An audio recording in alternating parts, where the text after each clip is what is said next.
Estamos en el lugar de Jericó. Ustedes recordarán que fue una de las ciudades donde Moisés envió los 2 espías y vinieron justamente aquí.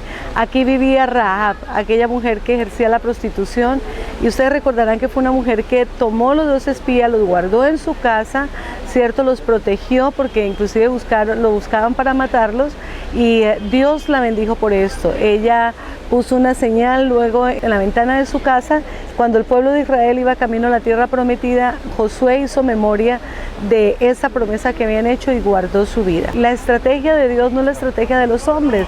Israel es un pueblo entrenado en la guerra, y si se trataba de batallas, ellos habían aprendido cuando cruzaron el desierto. Pero Dios no les pidió que utilizaran su sabiduría ni su entrenamiento en la guerra. Dios solamente quería obediencia. Así las cosas, ustedes recordarán cómo las palabras nos enseñan que Dios les dijo dar una vuelta cada día, y el 7º día 7 vueltas. Y al sonar de las trompetas, los adoradores iban adelante, los sacerdotes iban purificados, el pueblo iba unánime y rodearon la ciudad. También es una forma de hacer guerra espiritual sobre un territorio, en unidad, en adoración, creyendo y en obediencia a Dios, sabiendo que la victoria la da Dios y que no es por la fortaleza de un hombre. Dios es la fortaleza nuestra, y es por su mano que podemos conquistar. La ruina de la ciudad antigua de Jericó también nos habla de una gran victoria del Señor en medio del desierto. Lo encontramos en Josué capítulo 6. Dice: las puertas de Jericó estaban bien aseguradas por temor a los israelitas. Nadie podía entrar ni salir. Pero el Señor le dijo a Josué: he entregado en tus manos a Jericó y su rey con sus guerreros. Tú y tus soldados marcharán una vez alrededor de la ciudad. Así lo harán durante 6 días. 7 sacerdotes llevarán trompetas hechas de cuernos de carnero y marcharán al frente del arca. El 7º día ustedes marcharán 7 veces alrededor de la ciudad mientras los sacerdotes tocan la trompeta. Cuando todos escuchen el toque de guerra, el pueblo deberá gritar a voz en cuello. Entonces los muros de la ciudad se derrumbarán y cada uno entrará sin impedimento. El ejército de Israel era un ejército guerrero, valiente, que había venido desde el desierto y venía con toda la determinación de entrar y conquistar. Sin embargo, Dios vuelve a actuar en medio del desierto y le da una estrategia de guerra: la obediencia. Vemos que las bendiciones de la obediencia siempre nos acompañarán. Mira, Jesús en medio del Jordán obedeció a Dios Padre. David obedeció al Señor antes que a los amigos que le decían que matara al rey Saúl. Josafat le hizo caso a Dios, se quedó quieto, adoró y Dios peleó por él. Pero también encontramos en Jericó que hubo un acto de obediencia. ¿Qué más quisiera un guerrero como Josué y Caleb decir: a ver, vamos a meternos, vamos a ver cómo es esto y vamos a ganar? No, Dios no quería que la gloria fuera para un hombre, sino que la gloria sea para él. Dios mismo se encargaría del asunto.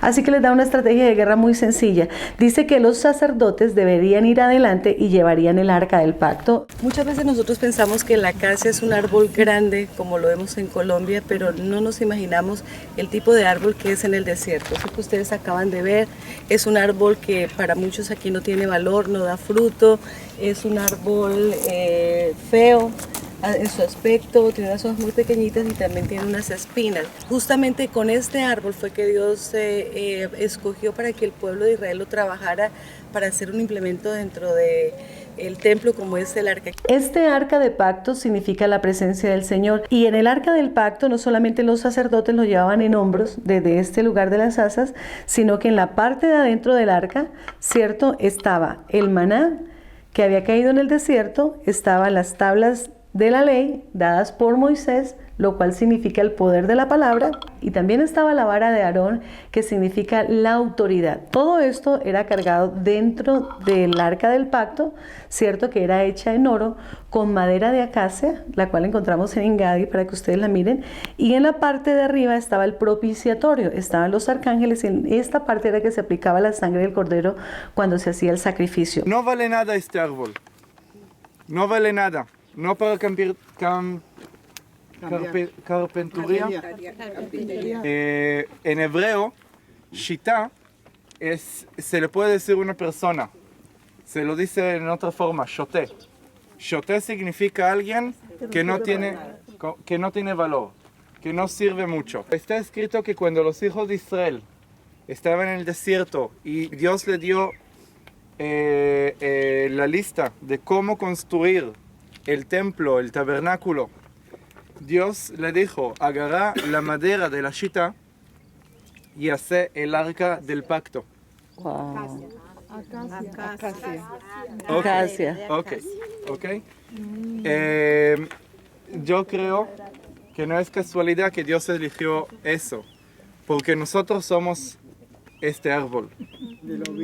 Ok, nosotros somos este árbol, porque Dios nos agarró, nos cubrió de oro y puso adentro de nosotros su espíritu. Amén. Amén. Ok, puso las tablas y el espíritu. Ok.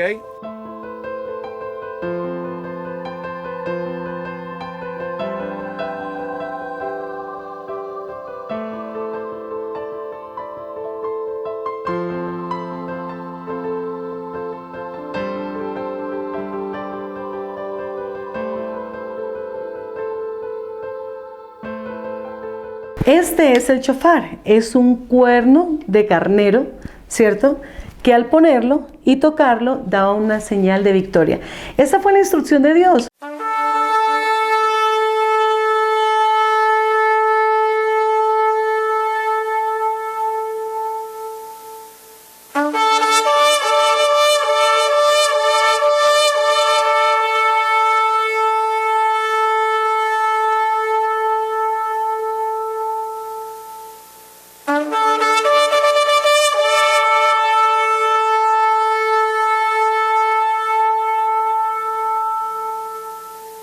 El pueblo de Israel no tenía muchas armas de guerra, es más, eran más pocos de los que había dentro de Jericó.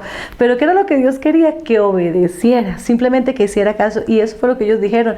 Ellos no se pusieron a pelear, ay, pero es que yo vea lo que sé, mire lo que vengo del desierto. No, ellos hicieron caso, punto. La bendición en el obedecer. Tocar el cuerno, ser portadores del arca, tener un corazón rendido ante Dios y haga caso y no pregunte. Eso fue todo. Al séptimo día dieron las 7 vueltas y el Señor dio la victoria. Las murallas se cayeron, ellos entraron y tomaron ese territorio. La gloria de Dios fue manifestada. Estamos en este sitio donde hay una maqueta de lo que era la ciudad, la cultura, lo que pasaba para esa época. Era una ciudad de pecado.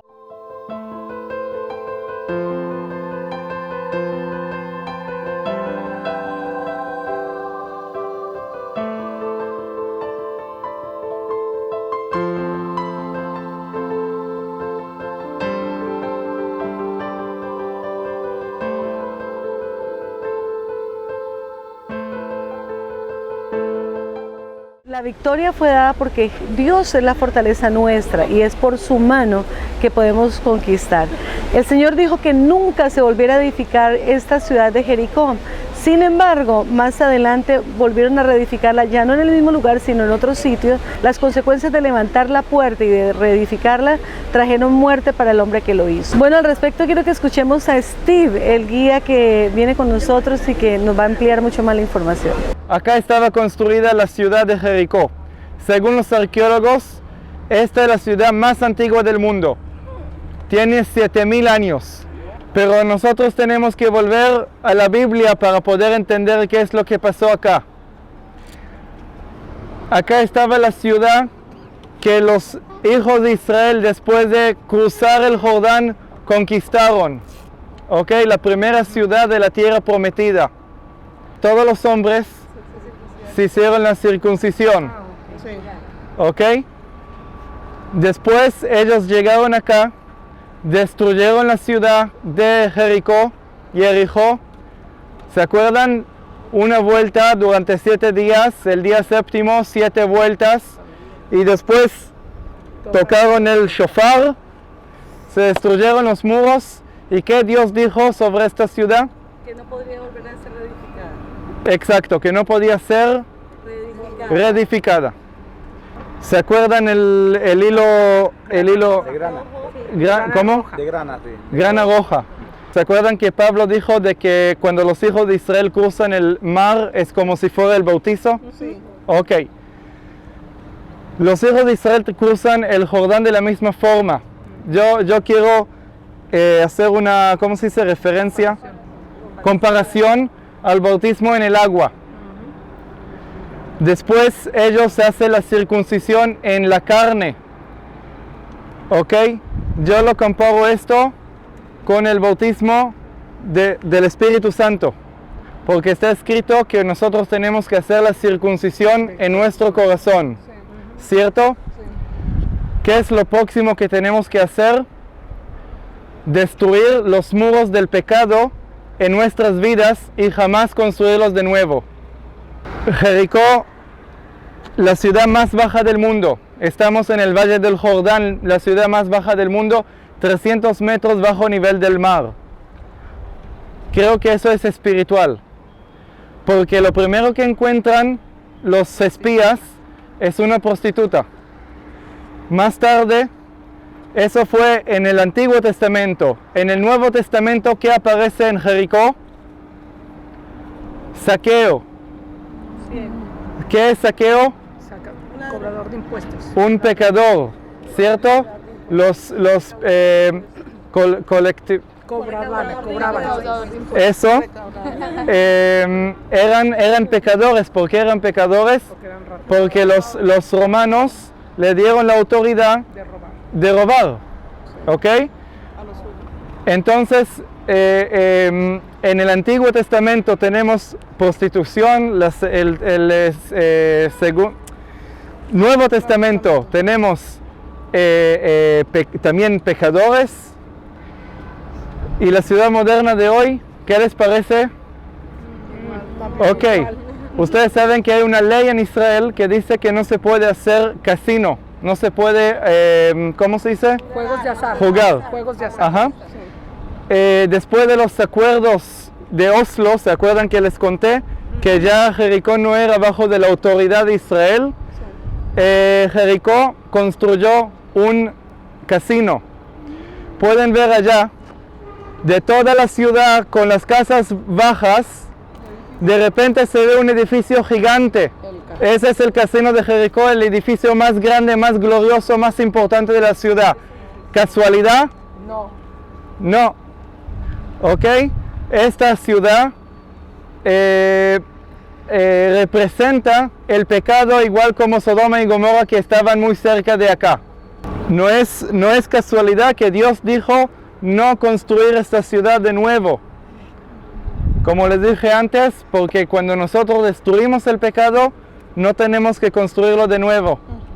Los hijos de Israel dieron 7 vueltas alrededor de Jericó. El séptimo día tocaron el shofar. ¿Qué es un shofar? Trompeta, sí, es un cuerno de un animal que alguien lo cortó, ¿cierto? Y para que sea por adentro hay que sacar la carne de adentro para poder soplar, para oír el sonido, ¿cierto? En el judaísmo se usa el shofar para conectarse con Dios. Pero eso es la historia de nuestras vidas, porque Dios, Yeshua, nos cortó, nos sacó la carne por adentro y sopló en nosotros su espíritu. ¿Ok? Por eso el shofar puede destruir muros. Como les dije, Jericó, la ciudad de la luna. Jericó, Yareach, luna en hebreo. ¿Ok? Yo creo que siguen habiendo templos del dios de la luna en Jericó, aunque no lo dicen. ¿Ok? ¿Qué es el dios de los musulmanes? En todas las mezquitas aparece una luna. Así es. ¿Cierto? La reina del cielo tiene ¿Lo vieron? una luna. Sí, ok. Reina del cielo. Entonces siguen adorando la luna en el mismo lugar, pero con otro nombre. En la época de la Biblia, una ciudad tenía 2.000, 3.000 personas y eso fue una ciudad grande, ¿ok? Una ciudad en la época de la Biblia tenía este tamaño. Una ciudad amurallada. Los demás vivían afuera de la ciudad porque eran agricultores. Cuando había una guerra o algo así, todos entraban adentro de la ciudad porque esa es la fortaleza. pero el nombre de la ciudad no es nada más la ciudad, sino todos los alrededores. Eso es la ciudad, pero está escrito que Rahab estaba sobre el muro. Había una ciudad aquí cerca donde las aguas eran amargas, el sitio era bueno, pero las aguas estaban contaminadas.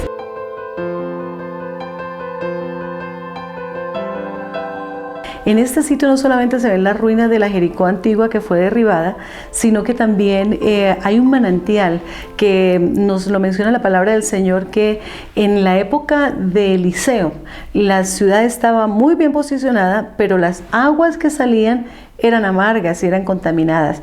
Y el profeta hace un acto profético, sana las aguas con agua, con sal y con el poder de la palabra, declarando: nunca más habrá en ti ni esterilidad ni muerte, y hasta el día de hoy fluye esa agua sana desde ese lugar. Así que en este paseo que hemos podido dar con ustedes sobre todo ese territorio de allí del desierto en Israel, nos deja una gran enseñanza: el poder de la obediencia, el poder de utilizar llaves tan importantes como es la oración, el ayuno, la rendición delante del Señor y hacer caso, tan sencillo como eso.